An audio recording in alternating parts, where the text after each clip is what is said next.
Daddy Squared, the Gay Dad podcast with Alex Megan and Jan Megan.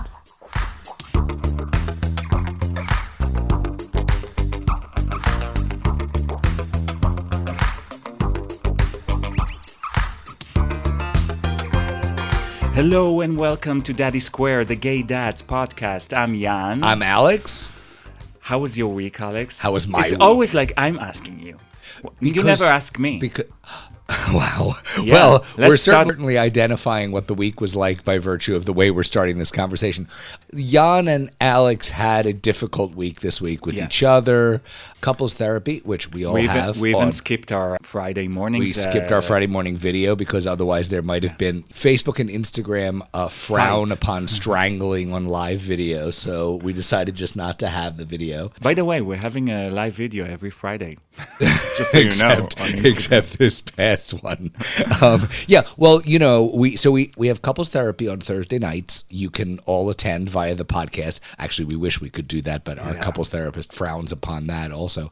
And it was a tough week because I think that when you have kids, what you're really doing to a large extent is magnifying the challenges that you had in your relationship before you had kids. It's not like it's completely different and the dynamic changes. The dynamic is the same as it was before you had kids. It's just that everything is times 100 all of a sudden. And so there was a lot of talking and crying about, how present I am and how available I am both to the children and to you. And, our couples therapist hates the fact that at the end of our sessions, we generally kind of one of us whispers to the other who won the session. Yeah, who won the session? Yeah. I don't know. I'll say that on a debate stage perspective, you won the session. In terms of deeper correctness, rightness, I think it might have been a tie. It's a tough one. I'm sure that our couples therapist will be happy to get on the podcast and go. He wants to kill us when we do things like that. However, that said, on this podcast in front of all of you, I do want to say that I am as committed and crazy to the man sitting opposite me with the red microphone as I have ever and will always be. And I'm committed to the blue microphone. Thank you. I'm the blue microphone. Yeah, I'm trying to think about, how do you describe this fight? How do you... Oh, come on. It was a fight about the fact that I don't pull my weight enough as far as the children. I try to escape from my responsibilities. The balance of priority that I put on my work versus the time that I spend with you and the kids. I mean, this is straight out of... the textbook of problems that couples have in relationships, And some of what you said about my kind of running away because when my patience is not what yours is with the kids was completely true, and some of it wasn't. I'm blacking out about this fight. I don't know why. But can I suggest why? Why? Because I think the other part is all of our fights are ultimately the same. Yeah, we're having the same. It's not like there was something new and spectacular that happened in this fight, and we're gradually over years and years and thousands of dollars of couples therapy. We're gradually learning about each other and about the dynamic of our relationship, and I think it's getting better all the time. Oh, it's getting so much better. So it doesn't really matter so much. Sometimes when we go to couples therapy and we're about to arrive, you say to me, my God, we don't have anything to talk about tonight. Perfect. We're perfect. And I'm like, yeah, but we've got the same shit. We carry it around with us and we have to work on it. Yeah. So anyway, guess what's our subject for today? I really have no idea. I entered this with no knowledge ahead of time. It's couples therapy. Today we're going to talk about couples therapy. And we have... What? Yes. We have Ken Howard with us. He does counseling, therapy, and coaching for gay men. He's the founder and director of gaytherapyla.com. I think, and he thinks too, that there's a difference between straight and gay relationships. It's more of the psychology of gender, which he talks about. Right. Because we have two men in a relationship, the dynamic is different and the needs are different. We talk about it too. So I can't wait to hear their conversation again. It's kind of a men are from Mars, men are from Uranus type of thing. For my anus. Right. And the reason why we decided to do the couples therapy episode is because we are avid believers in couples therapy. Oh my God, yes. We've said this on the podcast before. Yeah, we're rooting for every couple to have couples therapy if you can. The thing that it did for us, when you find the right therapist, the thing that it did for us is truly amazing.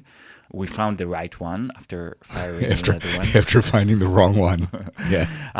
And we came to him on the verge of a breakup. Yeah, probably. As far as I'm concerned. Probably. Or things were just Before in a we really had the bad kids. place. Yeah, before we had the kids. We had no sex, no communication, no deep connection, Yeah. and we found it again. Yeah, and I attribute a lot of it to Mark himself, but I also just want to say about couples therapy. You have to attribute it to me. I do. Because I call your bullshit on couples therapy. I mean, you guys, usually Alex does the most of the talking in this podcast, and I just sit there, but I call bullshit when I see it, especially with somebody who I've been with for 12 years. Okay. Well, that's fascinating, but that's not what I was saying. What I was saying was that while Jan was talking about getting a good couples therapist, and it's true, it's got to be really important and difficult to know that you're finding one. But I will also say that so much of it is just simply committing to each other that you're going to go to couples therapy. Like the very fact that we go every week and we sit there and we talk to each other at a set period of time where the kids are not around, that means a lot all by itself. So I would actually argue that if you can't afford couples therapy because it can be expensive and you can't find a way to make it work, at the very least, commit to yourselves that you're going to spend time every week talking to each other about your relationship and not saying, yeah, we'll get to it. Oh, the kids are coming and blah, blah, blah, blah, blah, blah, blah. Yeah. You know, it makes a huge difference. It's the ultimate time. And we can blab about it for a long time, how much we... But I'm sorry, it's 50 minutes and our time is up. I noticed that our time is up. I've noticed that you're pulling your hair out, screaming and crying, but our time is up. What else did I want to say about couples therapy? Yeah, I think that a lot of people are reluctant of going there just because prejudice and, what people think about what's happening in couples therapy. Yeah. And I do think that you guys, if you feel that something is wrong in the relationship and if you feel that there's a lot of stress and tension, and also if you don't have sex. Yeah. That's also, to me, it's a sign. So, and which can happen to a lot of married couple that, the everyday life is creating some sort of a distance between the couple. Right. All of this is definitely a reason to at least try it. Or, if you are not willing to commit to it, and it does take a commitment, and it does take to look into yourself and ask yourself really difficult questions. And this week's session at couples therapy was difficult to us. It created a fight. It created some sort of an uncomfortable level. Yeah. And a lot of hurt. A lot of hurt, and some of it just floated a day after the session. But I think that the fact that it all comes up, it's really, eventually it's a good thing, because we have and correct me if I'm wrong, Alex, but we have a certain level of commitment that we're doing this and we're solving the problems, which I think is the key to a long-lasting relationship. I certainly hope so. All right, so let's get to the. You like what I said? I did. Let's get to the interview, but not before we hear from our sponsor. Daddy Squared, the Gay Dads Podcast, Season 3, is sponsored by Love is Family by ORM Fertility, your gateway to fatherhood. Research begins at loveisfamily.com. All right. Good morning, Ken. Good morning. Good morning. Ken Howard. You're a therapy and counseling professional in West Hollywood. Yes, I am a licensed clinical social worker. And you specialize in gay people. Yes, I am the founder and director of gaytherapyla.com. What is that? What is that as an organization? What It's do you basically my practice, my see. private practice. I kind of go back and forth about if I have associates and how many, and I have unlicensed professionals who are working toward their state licensure hours that come through under my training from time to time. And but that's been my thing for 27 years now. Wow. we're here to focus mostly on marriage and family part and couples therapy. And so let's dive right into it. When do you think a couple needs a couple therapy? Hold on. Oh my God! Hold on. Aren't you gonna start correcting my English now? No, you're gonna want to do it, so I'm giving you the opportunity to do it now. When do you think a couple need couples therapy? I think they need it. First of all, I think they need it sooner than they think. I think that when I see a couple, they finally are driven to come in because they've reached an impasse that they can't resolve themselves. But I've always thinking that they're coming in about 30 to 60 days too late. I think they should have been getting in sooner. You don't, if your kitchen's on fire, you don't wait until the living room's on fire to call the fire department. You get help earlier. But because they tend to wait a little too long, the urgency, is usually urgent by the time they come in. So, they're usually coming in hot. So if they're waiting, what kind of advice would you give them in terms of indicators that if you start to see X, that's the time to go? Don't wait until you start to see Y. What is X? Let's see. I think it's probably when you feel like you don't know what the solutions are. You've kind of thought about, what would a solution be to this problem? And then you can't think of how to get past your point of view versus your partner's point of view. And you just get stuck. And you're kind of saying, what do we do about this? I don't know what to do. I won't budge. He won't budge. Now what? I think it's when you get to that kind of now what feeling. What about no sex? Is that a symptom? It can be, although, boy, that's a big one because I get that a lot. I get couples who kind of come in and say, gee, what's wrong with us? We don't have as much sex as we used to have. And people forget that that's awfully normal in both straight and gay and lesbian relationships. That my mentor, Michael Chernoff in New York, who was a gay men's specialist therapist for 30 years in New York, used to say that, sometimes a period of hot sex cools into a lifetime of warm sex. And, and I do work with gay male couples who do not necessarily have sex with each other, but they have an open relationship where their sexual needs are met by outside partners, and they may or may not have sex with each other in the primary relationship. And, a lot of these couples think, oh, how weird are we that that's the case, not realizing that, the guys next door and downstairs and across the street are probably doing the same thing. Do you find that you would be likely to give different types of advice to your gay male couple that comes and sees you than your colleagues might give to a straight couple that comes and sees them? And Absolutely. what are some of the truly different paths? Because I'll say that one of the things about this podcast, this is a podcast about gay dads, but nonetheless, it's also a challenge for us all the time to say, wait, are there really differences here? Or as it turns out that most of what we're talking about is the same crap that every straight couple talks about in raising their child, right? I actually am on the camp that there are a lot of differences. I've been writing my blog on gaytherapyla.com for a long time, hundreds of articles on there, and one of the most trafficked articles is the one about the difference between gay and straight relationships. And it was just based on, at that time, about 18 years of doing gay couples therapy, and I really thought about some of the differences. It's a long list, longer than we have here to go into it, but it has to do, I think, just with the psychology of gender. I always kind of say I'm a gay men's specialist therapist, but I'm also kind of a men's specialist too, which is a really big part of that because the whole thing, Mars Venus, in general, men and women think differently.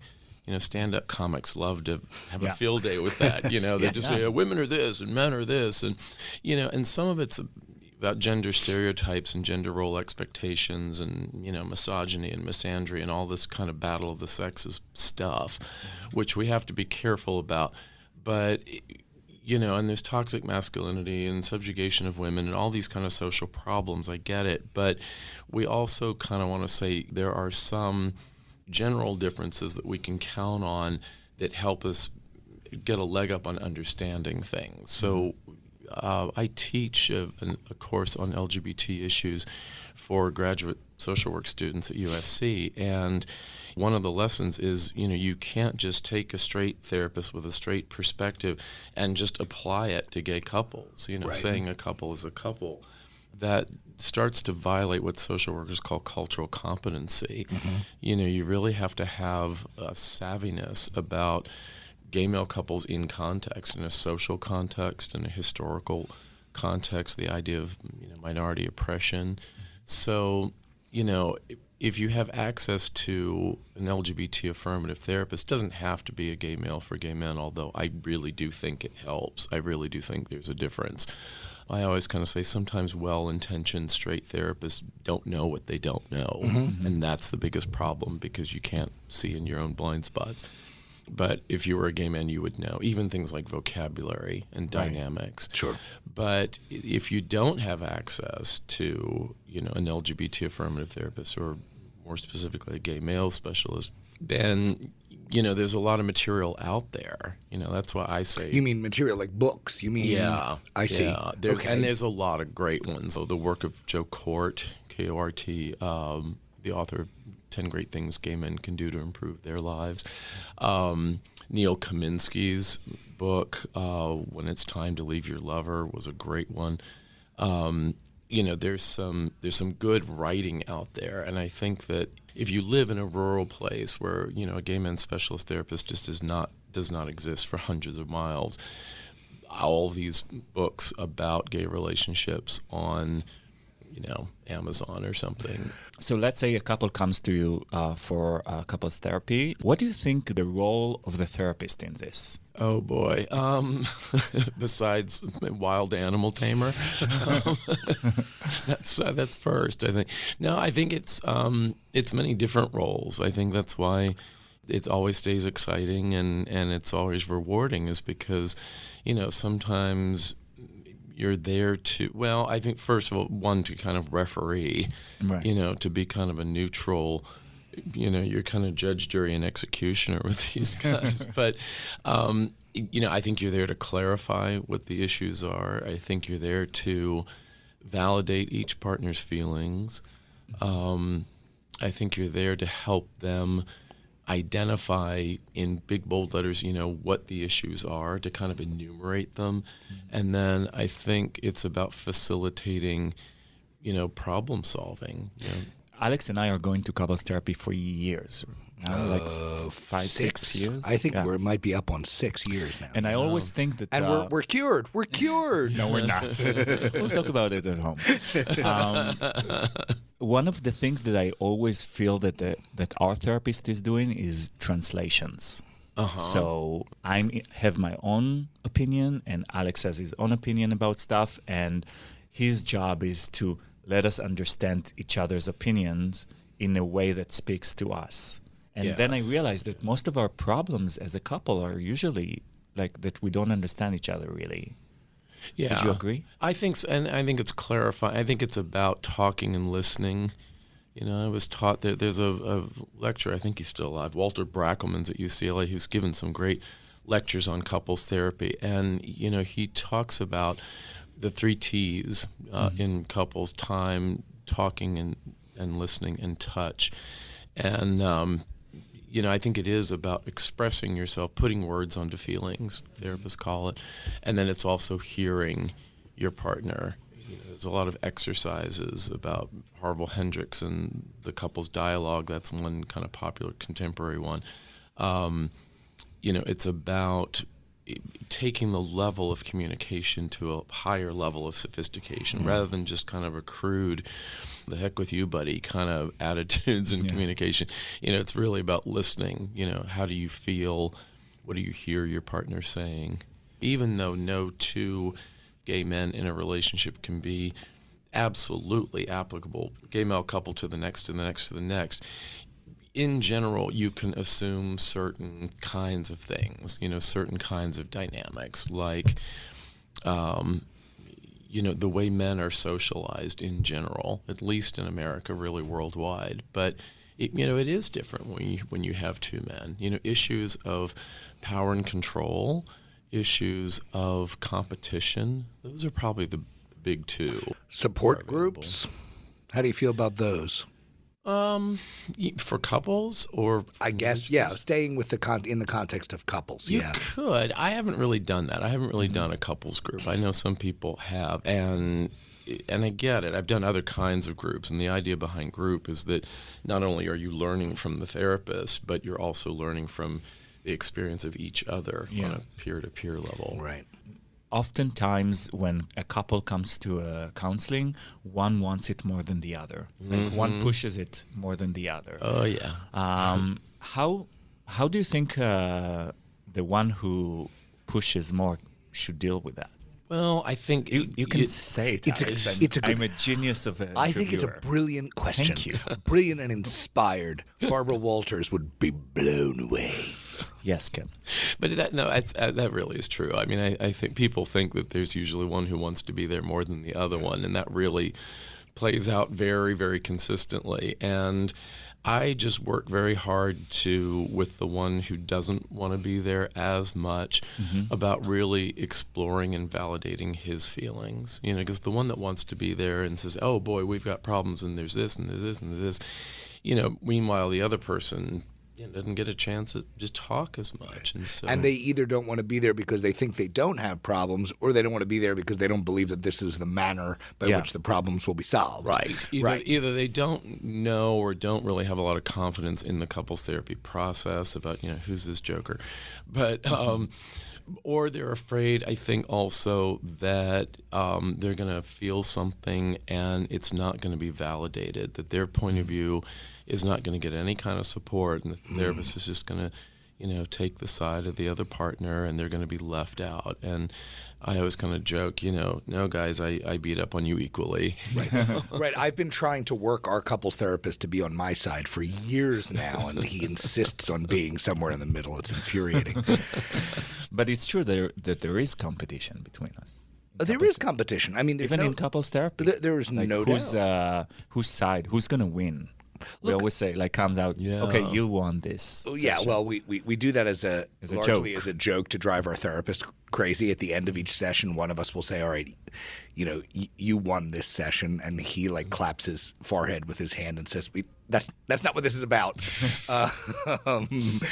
People think sometimes it's like a courtroom. You have two lawyers before the judge because they're used to watching court shows on TV, and they feel like they have to make their case, and then the judge will render a verdict. I agree. How is it not that? Because I want to kind of. I mean, there are certain things. I mean, I think if somebody's being pretty darn abusive toward a partner, there's what's that saying? In issues of oppression, neutrality sides with the oppressor. There's a little bit of that. If there's, safety going on, or I think sometimes with invasion of privacy. I don't, we talk about neutrality, and that's important, but there are some things I will come down on the side of having an opinion about, especially if it's backed up in research, or if there's just outright myths about that. It could be anything. It could be not so much today, but in the past a bit. Things like how HIV is transmitted or something like that. Right. If it's factual, if it's a factual mistake, I will correct them and kind of cite my sources, kind of thing. And but it's rare. Usually what I do is work toward principles of how do people get along, how do people solve problems, what do we know about a problem, from a medical or psychological research standpoint. What couples who succeed in couples therapy and improve their lives more than others, what do they get in couples therapy that other ones don't think have? It's easy. Improve communication skills. They improve the way that they communicate so that it's not so crass, but they communicate and learn how to talk and listen in more sophisticated ways. That's one of them. The other one, I think, is that they increase their ability to creatively problem solve. They're able to identify and evaluate and implement and reevaluate their options across the lifespan. You ever meet a couple and in the very first session, though you probably don't say it out loud in your mind, you say, doomed? Once in a while. There was one couple, this is a funny one, where one of the partners brought a book to session and just kind of would read his book and occasionally look up and answer a question. And I thought this... What kind of book? Just a book. I'm not sure, a novel or something. Right. But it was just So it's like, not related to... You know, I think they came maybe twice, and Right. then before the third one, one of them called and left a voicemail and said, we won't be coming anymore. Right. We broke up. And I was like, gosh, I wish I'd predicted like a horse race or something, or lottery ticket. Well, I mean, I guess what I would tune the question a little further and say, are there couples where it's not a matter that necessarily one of them is not interested in the relationship or in the therapy process, but more that you look at the two of them and based on your many years of experience, you say you say to yourself, perhaps, I don't know, the two of you are simply not compatible with each other. I know based on my experience, it ain't gonna go. Likely, although you just never know because there's so much of that kind of opposites attract thing. Once in a while, there's kind of like, gosh, what do you guys see in each other? Right. It's like, it's hard. It's sometimes hard to predict that stuff. Right. One thing that I think has always been rewarding since I've been doing this, for so long, is that I'll run into a couple that I've worked with, 10 or 15 years ago in the grocery store or something, and we'll kind of pass each other, and they're like, look, still together. I guess it worked. Which is very rewarding because I think that people gripe about, the cost. I mean, therapy is expensive. It's just kind of a necessary evil that it is, but I like to see it as an investment because the skills that you learn in couples therapy will last you long after our work together is done. And I think you have to see it that way because it's like a little bit like a bicycle. Once you learn good communication skills, you don't really go back to, hey, you dum-dum. Your level of sophistication of communication and problem solving are there for a lifetime. Assuming that a couple has the money, would you say, true or false, you should go to couples therapy? Well, regardless of the situation they're in. You have the money to afford couples therapy. You go to couples therapy. I don't know that you need to do it without any kind of impetus or reason at all. There's it's a little bit. Do you go to a doctor when you feel perfectly fine? I think you might get a checkup. Well, yeah, true. And I have done couples therapy, and how long have you guys been together? 2 months. And people think, oh my God, this couple's not going to make it if they're in couples therapy after 2 months.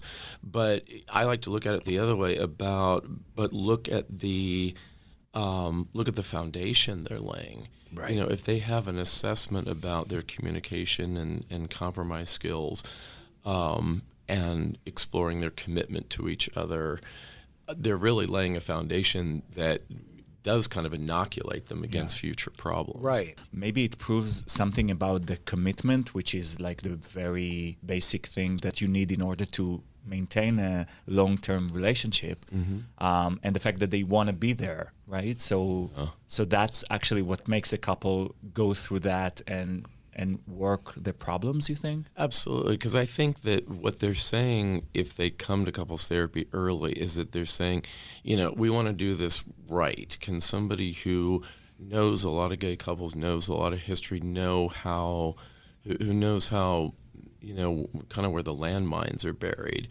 can they do an assessment? It's a little bit like somebody who's 30 years old having a checkup with a doctor. A doctor's going to say, is your father still alive? Is your grandfather still alive? Well, no, my grandfather died of a heart attack, and my dad's fine now, but he had a heart attack last month. Okay, that doctor's going to be watching that guy's heart condition. Right. And so there's, plus I think there's the building blocks of a relationship. I have a lot of kind of structural stuff that I kind of teach clients in couples therapy. I call it the 3 C's of commitment, communication, and compromise. This is after many years of doing this, certain principles started to emerge about what do long-term happy couples tend to have in common. The other one is the 4 levels of making your relationship work emotionally, physically, including sexually, domestically, meaning managing a house together, which a lot of couples underestimate, particularly managing finances. And a 4th one I call managing the other, meaning coping with the stressors on a gay relationship that come from the outside in. You know, you've got a homophobic relative, maybe you've got a boss who, wants to text you at 3 a.m. It could be noisy neighbors. It could be all because, gay couples have stressors that they have to fend off that straight couples don't have. And straight couples have a lot of validation. We have marriage equality now, so we've got some state and federal validation. But, before that, gay couples existed despite, social pressure, Right. not because of it. Whereas, straight couples are pretty much, oh, isn't that cute, from the time that they're 6. So, it's a wonder gay couples exist sometimes with all the crap we have to put up with.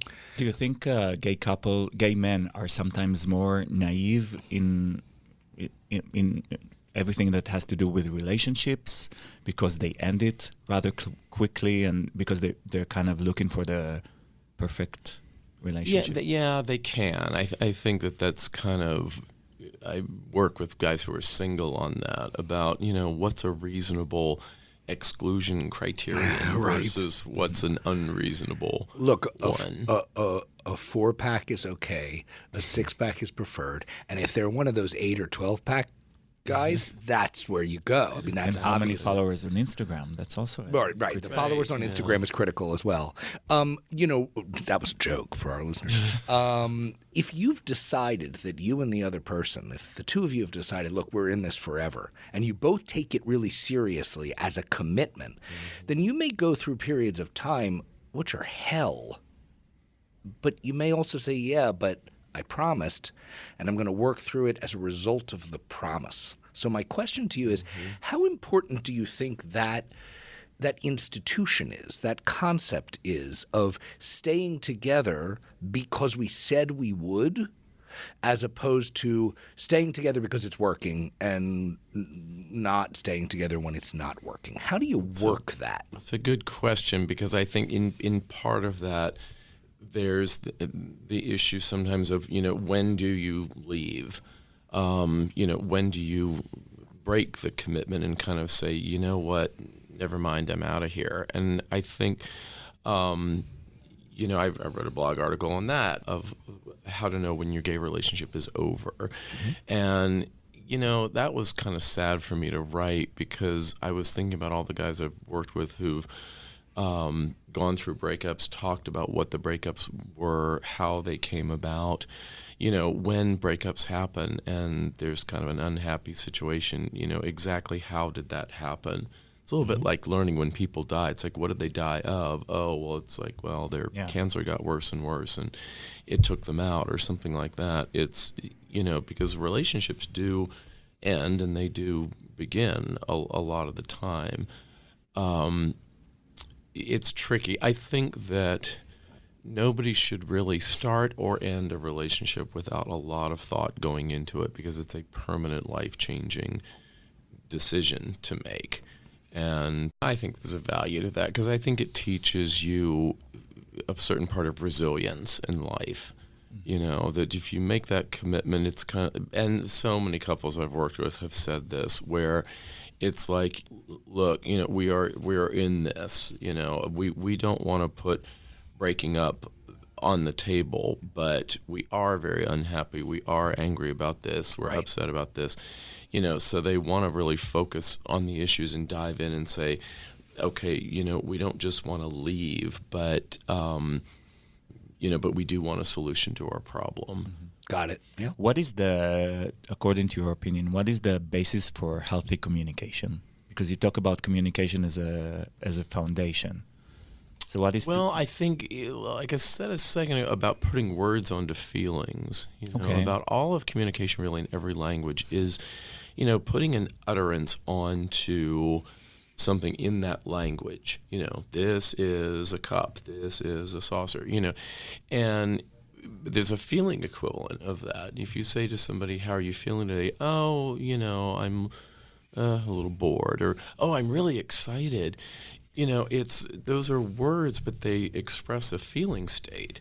Right. And so sometimes in couples therapy, I think it's about what is the right feeling word for how you react to your own emotions. How would you describe what you're feeling? So when you're talking about excited or happy, it's kind of easy. But when you talk about anger, I think this is more problematic. I mean, for Alex and me, it's it's hard for each other to contain the anger of the other without defending himself or whatever. So how can we deal with that, for example?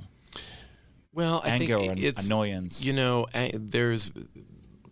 gets into kind of like anger management theory kinds of stuff. The model that I use, that anger is a negative emotion like sadness or worry or fear, combined with the idea that a principle has been violated.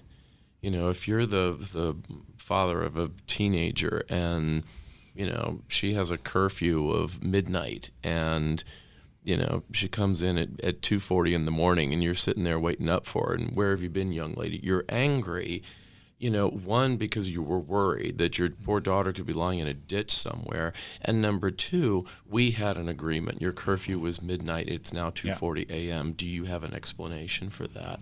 And when you think about deconstructing why you're angry, it's really thinking about the feelings behind it and then what principle has been violated. We had a monogamy agreement and you broke that, or I was expecting you to do something for me that you said you would do and you didn't do it and it caused problems. It's looking at what principle's been violated. I've noticed in our couples therapy process that one of the most valuable things that I get out of it, maybe that we get out of it, I'm not sure, is if you get out of it, we get out of it. Oh God, is creating time and space, right? In our communication with each other alone, there is no time and space. By the way, and I'll take a lot of that on me. I am a very, very, very quick to respond. What I've noticed about couples therapy is partially because of our therapist's guidance, but partially just because of the nature of what we're doing. We're sitting in a room. There is nothing else to be talking about except about us, right? There are no other pressures. The phone isn't going. That it has a tendency to slow us down, so that sometimes he's giving us tools to communicate. Other times we're just giving ourselves enough time to use tools that we probably already have, but we generally don't use because we're in a hurry and we're pissed. Or at least I'm pissed because he's always wrong. So, so I have found that to be really powerful element of. I kind of say that to couples on a first session. It's kind of like, okay, guys, your relationship is better just because you're here before you say the first word, because you're setting aside, a time and a place and a focus. A little bit like exercise. It's kind of like your health starts to improve the minute you walk in the front door of the gym, regardless of whether you go on the life cycle or go to the weights or the treadmill or whatever, because you're already sequestering and saying that this is a priority in terms of how I spend resources of time, energy, and money. Right. And so anything that we pay attention to tends to improve. You focus on nothing but your diet for a week, you're going to eat healthier. You focus on nothing but exercise, you're going to have better exercise. And so part of it is just allocating that time. Right. I want to focus a little bit before we go a little bit more about sex. I know that a lot of our friends, couples, no matter gay or straight, both express like a major decline, if not non-sex at all, after a while. And I wanted to ask you: do you think there's something about? I read this book called Mating in Captivity. Oh yeah, Esther Perel. Yeah, it was a good book. I read that one too. Fantastic. Yeah. So, and I was wondering, maybe the very fact of us limiting us in our minds that we have to do this only in a certain way makes us want to not do it in a certain way, in that certain way. Yeah. She really gets at the complexities, and I'm currently in training, even after all my years of experience. I'm still going for the certified sex therapist credential, and have been doing a lot of online training for that and these weekend seminars with Sexual Health Alliance. And because that's a specialized area to be a sex therapist in addition to being a couples. There's lots and lots of couples therapists, but there's a statistic that 70% of couples therapists have no human sexuality training, which is really too little, because sexual issues are very, very common in couples. And especially, therapy. I think, with gay men, considering the fact that it's both men, right? Yeah. Right. I mean, I have frequently, I have a philosophy that says homosexuality, it's a stupid philosophy. It says that homosexuality is just heterosexuality without the women. I mean, you've basically taken, you've taken an element out of the picture that has a tendency to slow things down, that has a tendency to keep things under control. It's you're removing the lead plates from the nuclear pile when you remove the women. And it and the rest is history. We see it all around. You're removing kind of the coquettishness or the hard to get. We're not hard to get. We're really easy to get. Is there something that you learned so far about what can a couple do to keep the passion alive in marriage or relationship? Oh, but that is, I think, really one of the toughest questions. I mean, this is why Esther Perel is very busy lecturing, because there are so many different thoughts and philosophies. And I think, keeping passion alive, there's just so many resources about that. And I think it's kind of just responding to your own body. I think that, you do have some of the more conservative therapists that really poo-poo things like, 3-ways and 4-ways and stuff like that, and some of the kink play. And I kind of say, just like there's a political left and right, with politicians and people, I think there's a left and right with therapists. And, I'm kind of on the lefty edge in terms of being, kink affirmative, sex affirmative, obviously gay affirmative. Not all therapists are LGBT affirmative. Right. So I think, keeping passion alive involves certain concepts like goodwill, playfulness. Esther Perel would kind of say, mystery and allure. I think there is such a thing as your sex life diminishing a little bit if there's kind of, too much togetherness. Right. She said eroticism exists in the distance between two people. Yeah. Kind of like a spark. And I think that's true. In a gay couple, I would imagine I've experienced that's absolutely the case. In a gay couple with kids, you are multiplying that 1,000-fold, because suddenly there is no distance. You are exposing yourself to your partner in ways that, because of the pressures that come from having children, but also because of literally the physical things you are doing with these children that are not sexy in any way, that are not attractive, that are not, I use the word coquettish. There ain't no coquettishness involved. Yeah. And so I guess, what I would ask you is, are there patterns that you have talked to gay parents about, things that they should do in their lives, not so much in terms of how they interact with each other, but physical, things, activities that they can do that can recover a little bit of that sense, despite having children, of the distance that you're talking about, the mystery that you're talking about, etc. I think it's about roles. I'm thinking of this one couple that I have who has kids, and it's a lot of stress because there's several of them. There's different and conflicting needs and just a lot of demands. But one example they gave recently was just having time to themselves, where you're getting out of the role of employee in terms of your job and that professional identity, and then you're getting out of the role of dad, and you're just being the role of partner. And kind of straight couples go through this sometimes, where a guy might think, I can't bang her. She's the venerable, mother of my children. Right. She's the mom. And She's it's the like, mother. no, you gotta think of her as, the girl who won the wet T-shirt contest the night you met. And kind of validate that, it's okay to treat your partner like a piece of meat. Right. He may be father of the year, and you may think that this is great, but it's okay to kind of go there and treat your partner in an objectified way.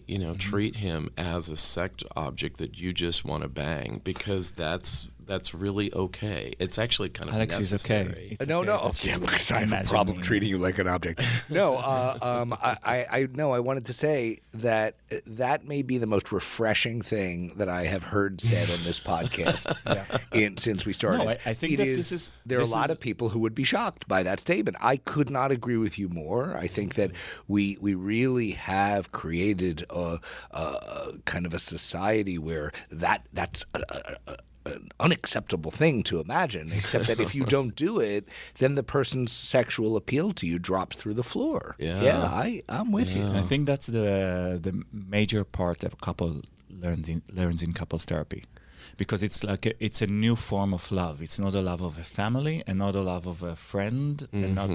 So it's a love and relationship with a specific person who you have multiple roles with. Yeah. Yeah, and that gear switching is incredibly difficult. Yeah. And I think I kind of talk about the almost like chakras kind of thing about. There's an article on gaytherapyla.com called Dating the Six Lights Theory, and it's about. I got it from watching a modem, the status lights of a modem. If something's not right, the light will go off, and if it's on, it'll flash or be steady. And I said, I think we have kind of three lights. We have one in our head, one in our heart, and one in our crotch. Right. And, when you're dating, if you light up, you think that someone's interesting, and you're also affectionate toward them with your heart, and then you're also hot for them. All three of your lights are lit up, and then if he feels the same way, all three of his are. And I think sometimes, especially with gay dads, there's all the intellectual stuff about what are we teaching our children, and are we doing everything right, and all the affection and all that. But then sometimes, the crotch light can be a little dim. So, it's our job to kind of, to brighten that up sometimes, to sequester times when, this is not about being dad. This is about being lover. Right. I have to tell you that Neil Diamond's "Turn on Your Crotch Light" is one of my favorite songs. You're based in West Hollywood and Los Angeles. Yes. So I'm going to assume that you have done therapy for a lot of very famous people. Please name them. Ken Howard, gaytherapyla.com. Thank you so much for coming. Do you also do like remote or only in West Hollywood? I do relationship coaching. There's a lot of rules for all. There's just a lot Like of in rules. Skype? Period for therapy. Yeah. I sometimes will help couples. It's different because there are differences between therapy and coaching. I'm licensed to practice therapy as such in California. When it's in other places, including, I have couples in other countries, and we work on Skype, and we just kind of, there's a consent for services contract about the differences between coaching and therapy, because it's got some serious legal stuff we have to pay attention to. But that's one way of helping that access thing I was talking about is if a couple doesn't have a gay therapist anywhere, and but yet they still want the help, there's a lot of principles that overlap. Yeah. Thank you so much. Thanks so much for coming. Thank you.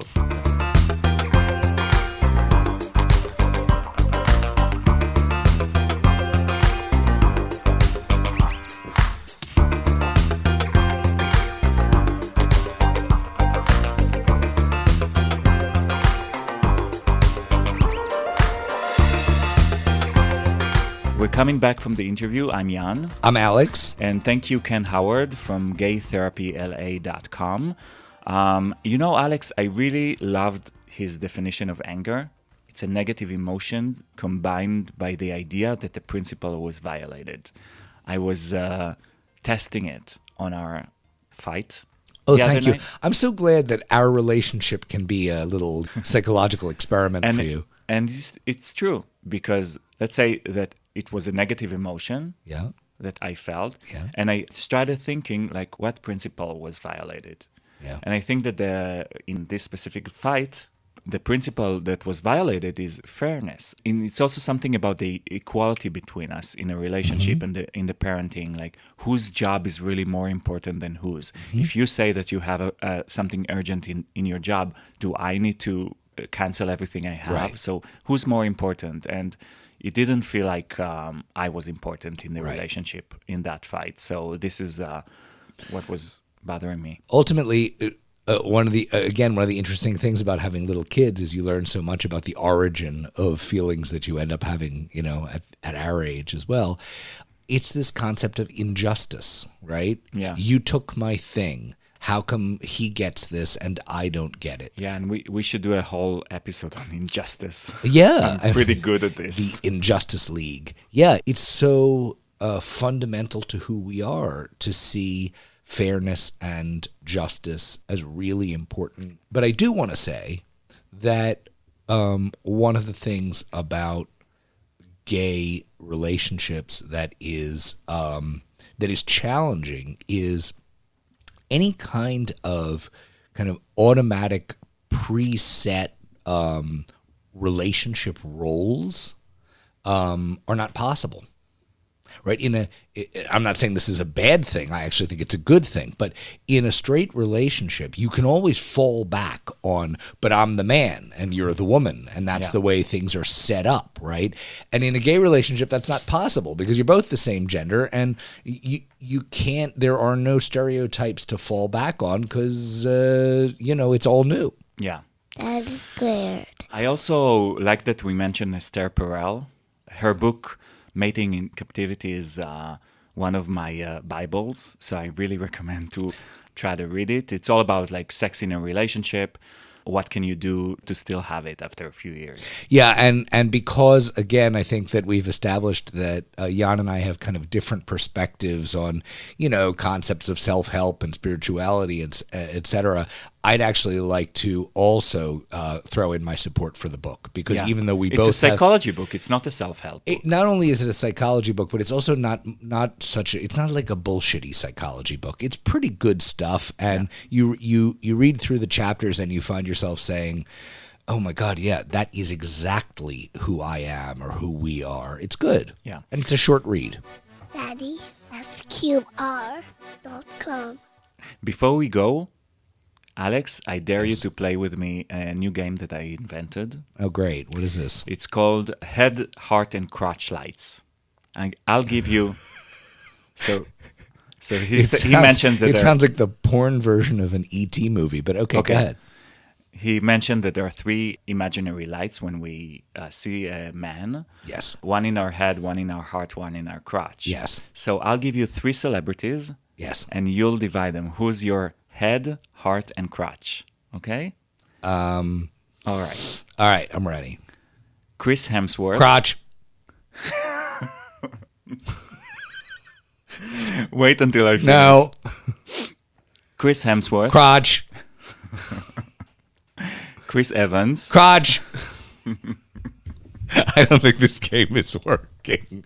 I mean, You have to choose one for each. You can't choose all crotch. if you say Dame Judi Dench, you'll get a different response. Okay, 3 men. Oh, I 3 have to do a lights. different one? Yeah, different. So wait. that's the challenge. You have... Well, then you have to tell me the 3 names ahead of time. Exactly. Oh, all that's right. what I'm trying to do. Okay, go ahead. Okay, Chris Hemsworth. Crotch. Stop it. I'm sorry, but whenever I hear Chris Hemsworth, I have to say crotch. Something happens. All right, go ahead. Sorry. Chris Hemsworth, Chris Evans, Jason Donovan.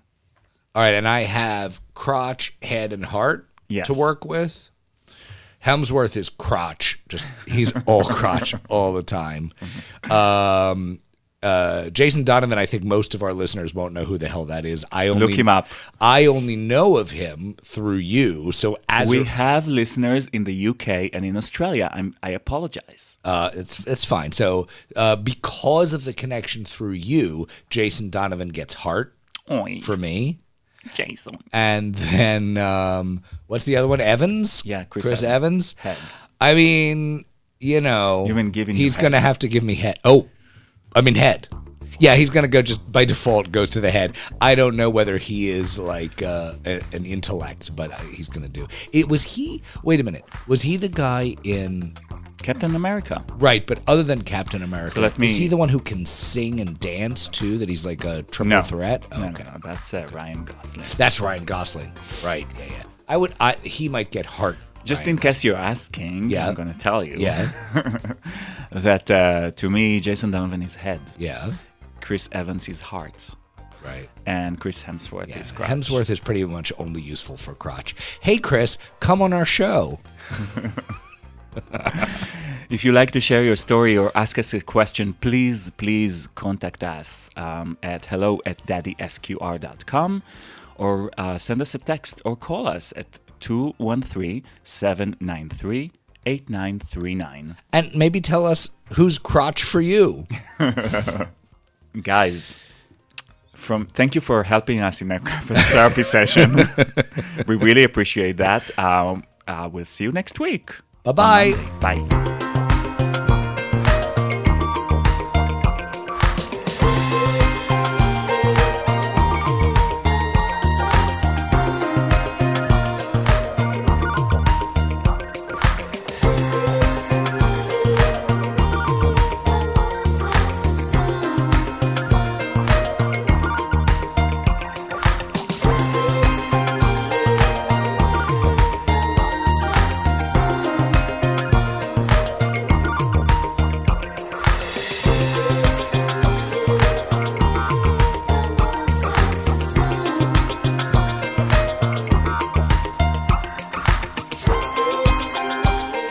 If you're thinking about having kids, start your search at loveisfamily.com by ORM Fertility. For over 30 years, ORM Fertility has been at the forefront of fertility services, providing personalized care and helping all family types grow. ORM are honored to be a trusted resource for the gay community on their journey to parenthood and are now sharing all they know with you at loveisfamily.com. ORM's expert team gives gay parents-to-be all the information they need and guides them through their unique fertility journey, providing expertise, education, and support every step of the way. Over 1,000 gay couples and singles from all over the world have started or grown their family with ORM's support and fertility and financial expertise. Find out more at loveisfamily.com. ORM Fertility's online resource for gay dads and LGBTQ+ family building. Dad is squared.